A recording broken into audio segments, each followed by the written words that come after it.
If you're building a performance BP engine for your Mazda MX-5 Miata, then you're probably considering an ATI Super Damper. Let me tell you everything you need to know before you make your purchase. Undoubtedly, the ATI dampers are some of the best out there on the market and one of the very few that are available for the Mazda BP engine.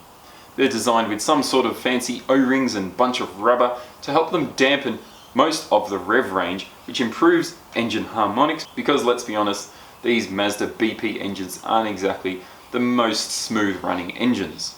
These ATI dampers are a must for any high revving or performance engine and are even perfectly suitable for something like 9,000 RPM. But there are a few things you do need to keep in mind. Firstly, if you're running an NB engine or anything with the front crank angle sensor, you'll need a trigger wheel to suit your damper. In my case, I'm running the 36-2 aftermarket wheel. You can also get the OEM style 4-tooth wheel. Secondly, this will suit all 1.8 engines and all 1.6 engines with the long nose crank. However, for the 1.6s, because this changes to the 4-ribbed style belt, you will need to change your alternator and water pump pulleys to suit that, which isn't exactly a hard thing to do, and it's definitely worth it even for a 1.6 engine, where these things are offering much improved reliability and dampening over the OEM unit. Last thing I do want to mention is that the installation of these can be a little bit strenuous and tricky.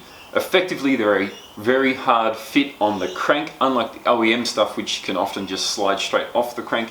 These need to be effectively forced on. The suggestion is to offer just a little bit of lubrication to both the crank and the damper itself, and then using the old front crank bolt, force it on for a friction style fit. Make sure, of course, you've got your small key inside the keyway, and you shouldn't have too much trouble. Yes, it can be a little concerning, but it's just the way they're done to ensure that they're a perfect tight fit and they offer the best dampening performance. Well, anyway folks, that's been the ATI Super Damper for the Mazda BP engine. I hope that helps you out with your engine build. Thanks very much for watching, and we'll see you next time.